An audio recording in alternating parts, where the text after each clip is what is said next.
Hey yo, this is AnimeAddiction00, and this time I think I'm doing something fairly different from the other ones I've done before. I'm currently in the alpha test of SkySaga Infinite Isles.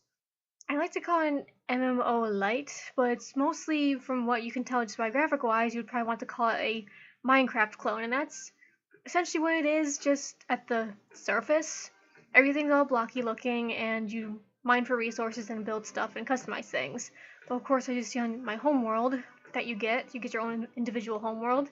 Nothing's really on it. I haven't really gotten inspiration to craft anything, especially since with how diverse the materials are. But I guess I'll get to that in a second. When you start out, I can't show the tutorial because it automatically saves what I've done. I can't even show you the character creation, but since I mentioned that, the character creation was a little bit bare, not too many options, but it's enough to get you started at least. There might be other options later during the game. Well, of course, this is just alpha, so more may be added in general. You can see the whole view of your character by going into your rucksack by pressing R and just adjusting the camera, so I just have a blue kitty. You could choose between a human, a kitty type of race, and a lizard type of race. So once you get to the tutorial here just to teach you the basics, like how to mine and how to craft basic things. When you start out, you kind of craft straight from your rucksack to make the first tools and the first machines you can use to craft even more intricate things. But it's not, if I'm going to compare it to Minecraft, it's not exactly as simple as just craft it and then make what you want, because you need recipes to make specific little things for like little decorations and whatnot, and you need to be a certain level or rank of like these miniature classes if you check your chronicle or pressing the Y button. So there's going to be more of them, apparently 2 pages worth, and you level them, or you level the rank individually by completing the challenges. The challenges are kind of grindy, and it's mostly just a little bit much sometimes, just because the architect has told me to place 20 torches on my home island at least 3 times. So I wish there was a little bit more diversity, or at least I can just take the torches off and do it over and over again. And sometimes it doesn't seem like it counts until I go out and do an adventure type of thing and come back and it shows that little ranking thing you do. But in any case, if you want to make more intricate buildings and customization type things, you're going to want to level the architect. So at least it gives you an incentive to do certain tasks in case you're not sure what to do. Because for me, Minecraft games, since there are so many of them coming out, Minecraft games don't really seem like to keep my attention. I really am extremely interested in them, but it seems to be the main place where you just create and have a blast with it. But I'm not really that creative. But anyway, let's actually get on to how you adventure and such, because you're not in this whole overworld map with everyone right off the bat. I should probably go back up here for something. Other than when you go to generated worlds via keystones that you make in the keystone oven, which you saw briefly, and when they have their PvP events once you have rank 1 of Knight. And then you can place the PvP post anywhere, and then you can access it to use it. I haven't used it because I don't want anyone to like harass me or anything, so I'm not quite sure if it just turns PvP on and then you're an enemy whenever you go somewhere, but I kind of doubt it. It's probably just to use it for the PvP events, so you're not constantly harassed. It is kind of nice you have your big home space to work with, but at the same time, it seems still kind of empty. But also, once you repair your airship, which only needs a metal plate, which is kind of easy to do at the start, it just doesn't tell you how to repair it at first, is how you access like friend requests, and I believe from there you can actually visit them once you approve of them. I haven't really accepted any because it's just an alpha, and I assume everything's going to get wiped, especially since there's going to be another alpha test, and I think you have a better shot of getting into it if you're a VIP, which you can get by taking a photo, sharing it by their Twitter, and then impressing them or something. So I guess make something cool, find something cool, and if they like it, you can get a VIP. Other than that, maybe just keep registering or register for it and hope for the best, because this one I was completely surprised I got into. So instead of, I probably shouldn't walk around for too long, but just a couple other things. You can probably see the hotkeys on the screen. So you can press R for your rucksack, for item management, F to see your friends, Y for the chronicle, which is more than just seeing the skills that you rank up in. You can also see the devices you've interacted with or made or can make. You can see the food you've picked up before. Not too much of that, but there's probably more later.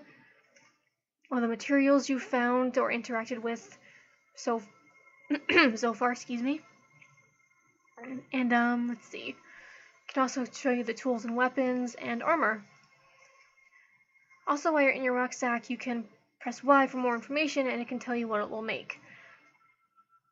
Now, one thing about this game that kind of makes it feel a little bit more grindy, at least if you really want to customize your stuff, is that depending what materials you use, it actually will adjust the look of it. So let's see, I have some iron ores here, and I actually found, there's an example right here. If you use normal iron ore right over here to make an iron bolt, it'll just look like an iron bolt, but if you use rose iron ore, it'll actually look pink-ish. Same with like the blue steel ore, you can actually use that to adjust the appearance of that. And if you saw outside, I had these two flags, one was blue and one was grayish white. It's because I actually used different colored fabric sheets. So if you really want to customize it with the different colors, it'll take a bit more grindiness to get with specifically what you want, and of course more inventory space because they're different colors, they don't stack with like the plain stuff.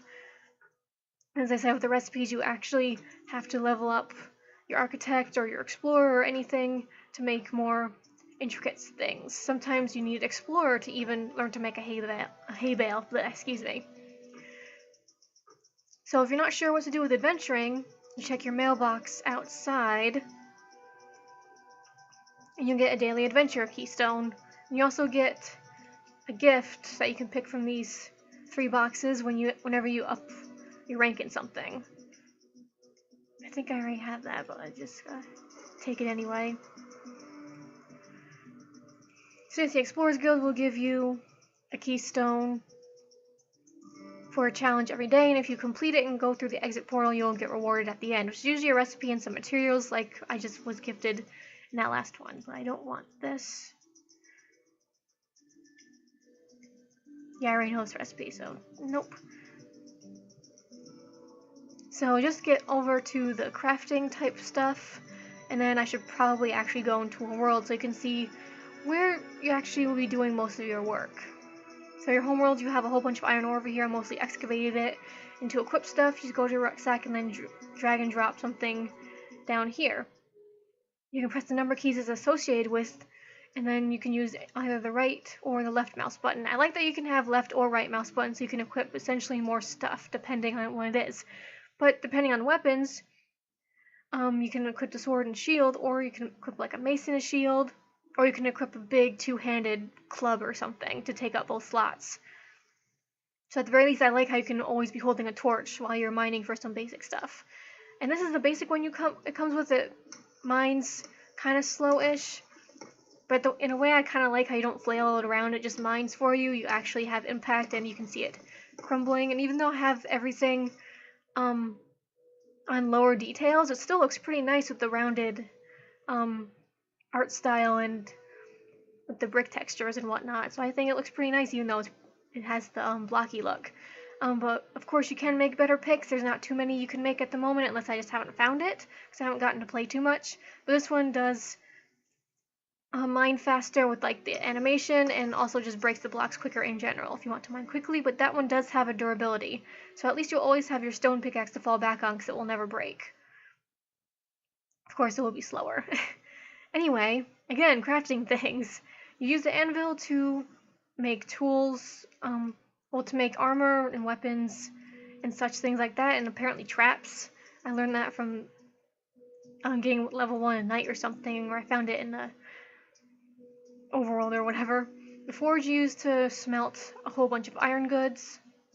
That's pretty much it. And the workbench is used to make furniture and a whole bunch of little amenities like that. And a whole bunch of them are grayed out because I can't learn them yet. And you can apparently make a whole bunch of different things, like you can make a carved wood piece to make it a fancy swirled block, but if I were to use a different type of wood, which unfortunately I don't have, it would actually show it looking a little bit different. So like I said, the color customization is what might drive you a little bit nuts if you want to make it like color themed or schemed or different things and whatnot. I think I accidentally picked up a torch. So anyway, how you actually go on these adventures is that you'll find these keystone ores, or you'll find them in treasure chests once you've explored other places through the keystone portal. And then you make a keystone in here of varying shades of color, and it'll challenge you more or less depending which one you make. At the moment I have a light green keystone, so let's just make one normal green one for later. So you just press E to interact with it and use the keystone oven. The light green keystone only takes 3, while the normal green will take 6. You can queue up to 3 items in each thing, and it'll take, the longest recipes I've seen take up to a minute. And once it's ready, you just walk close enough to it, and then you'll gather it. At the moment, I'll just use the light green keystone, so I'll show you quickly. Just left click or right click, depending where you put it. Put it into this portal, and then it'll be ready for me once I go through. It's pretty neat. Unless I'm just easily impressed. But anyway, let's just go through and actually see where you're going. Well, at the loading screen you can pick which photos are cooler, and I guess just to get a little bit of a community aspect, because when you can take screenshots and photos. Photos you have a chance to share via Twitter for that VIP access. You don't have to share it on Twitter, but if you do, you have a chance for the VIP and whatnot, or just putting it on the savings screen. And even though it says this is whatever, you know what I mean, I can't talk today. Even though it's procedurally generated, I have actually run into the same maps quite frequently on the keystone colors. It might be because there's alpha and they don't have too much at the moment, but it doesn't seem very random, because once you've done it a few times, you'll probably run into the same map a couple times. And also, depending on the color, it's challenging not because of just the enemies, but also the size of the map in general. Since this is a light green one, the goals are fairly close to each other and you can complete it in just a few minutes, which is what I wanted since I need a quick one. But in a way, this is where the MMO part takes place. You can press enter for chat and emotes. If you see someone's here, you can pretty much, if someone was here, you can see like their name and their health bar from a distance away.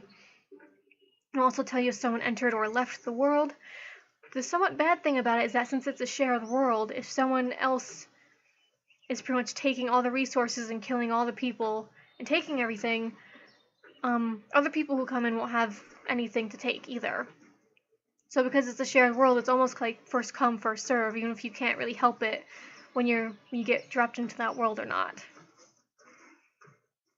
And as far as enemies go, you'll be finding a lot of bandits and the fauna around, like wolves and bears, but those are like the bears are in the harder ones.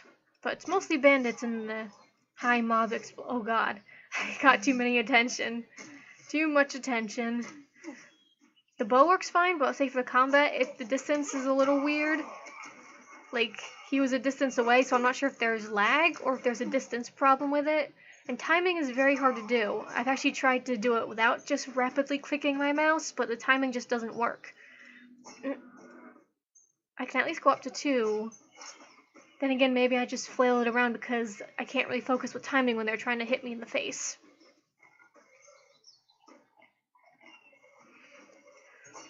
So yeah, there are options with like what you can do. The sword and shield is the fastest and also offers some defense.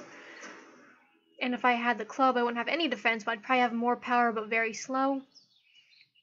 While you're here, you can pretty much destroy just about anything you see. Any chance to find money and materials, depending on what you're smashing. It's quicker to smash certain breakable items with like a weapon than it is to use your picks. But then again, I usually use my stone pickaxe for that. So of course it's going to be slow. And upon your travels, you'll find treasure chests that you'll find materials in and whatnot, and these big ones usually let off a little spark. Like I said, they're shared, so if there's not much in it or some pieces are missing, someone probably was there and took it first. But it's only if people are in the world at the same time. Since no one else is here, these are pretty much fine. Yeah, you can explore around and find all these treasure chests, and if you want to start building up your home, well, back home, you can start like destroying whatever to take the resources back with you. If you want like some wood or some colored wood, if you want like some thatch from these straw baskets. Sometimes it doesn't always work though, and you have to find what works and what doesn't. And sometimes when you're exploring, you'll even find treasure chests in weird spots like that. But since there aren't really any resources I want here, I'm probably not going to go for it. But the easiest way to do is just to use what I'm used to in Minecraft. Take extra blocks with me and then just create a path over. You can see where it's going to go because highlighting, but sometimes the highlighting is a little bit off. You can do it from a fair distance away too. So yeah, then you just mine down there and get the treasure and then get out. Jumping is a little bit floaty and sometimes has a small delay, but it might just be my computer. Oh, there's a person here, hi. He's having a staring contest with a wolf and a sheep. Before there were all wolves in here, there wasn't a sheep in here. The poor thing must be so scared with the wolves staring at it. Grrr. Oh, I can still hit it, oops! Well, I'm just gonna leave before it maybe somehow gets out of the cage and hates me. So yeah, the kind of good thing is that, well, kind of, I mean, one good thing is that when you mine stuff, like this tree here, it won't automatically pick up, so if you didn't really mean to mine into it, you can only pick it up with E, so then you can leave what you don't want. But certain things, like when you mine the stone here, you automatically pick it up. Same thing with mining when you find ores. It gives you the ore you've mined and also the stone it was encased in. So yeah, it's kind of different. That's why I call it like instance-based, because it's you share it with other players when you go into the world. And since the treasure, oh god, again, not ready. I can't see. Get out of my face. Sheesh. Well, since... Cripes, I can't get a break for a second here. Well, here it's, of course, easy, but just saying. Since I've gotten hurt from being nooblish, to recover your health, you just drag and drop a recovery item into your slots here, and then use the left or the right mouse button, depending on what you assign it to, but you only get half a heart back. What this tip says here is that you build a campfire to fully restore half hearts. You can build a campfire just from your rucksack crafting. Just make sure you always have torches and planks and stone with you, so it's always good to have those around to make it. The campfire effect doesn't last for too very long, so you have to decide quickly if you want to use it. Also, some harder dungeons or biomes later actually have temperature controls, because there's one really cold mountain place that takes you to. And you have to actually pay attention to your temperature if you don't want to freeze. So then that's where you'd build a campfire to get some temperature or to get some warmth back, and then I guess try to head out again before you probably need to do it again because you get cold pretty quickly there. I'm really not being very stealthy here.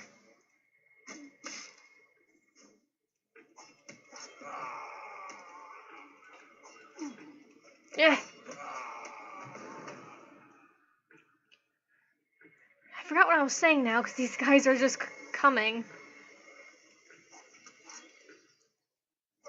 I don't really know if there's any significance, but if you hold shift to run, which takes your stamina away, I should probably mention that before I'm finished. But you can sprint by holding the shift key. It takes away your stamina, which you need to hold up your shield to guard and also to attack. So if you run out, you won't be able to do much. And I think if you try to do things that require stamina when you're in the red, you actually hurt yourself. So yeah, not good. Try to manage your stamina well. You recover it by not moving or just not doing many actions for a while, I think. Again, I just forgot what the heck I was talking about originally before I had to smack these things around. Oh goodness. Well, I mentioned the stamina, which I didn't mention before, so at least that's one thing.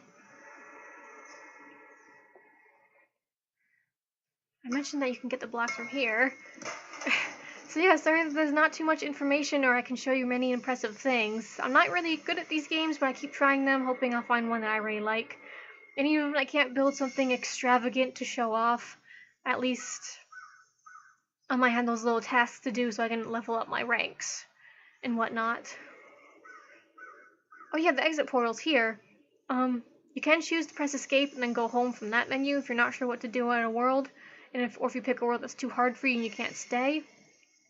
I can't remember if you keep all the materials you found, though you should, but it just won't count as completed. So if you exit like this special daily challenges like that, it won't count and you won't get your special reward that way. So you have to exit these exit portals, and some of them are just really hard, like the snow place with the temperature control, because you're in this huge mountain and you have to find it from there.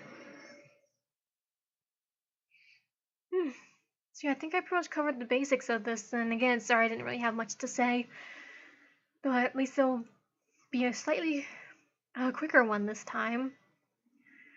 So anyway, they should be having another alpha test soon, and if you're in the game already and you can take a photo and share on Twitter, you might get VIP access to get immediate access into the next one, or maybe just register, or you might get lucky and just get into the next one as well.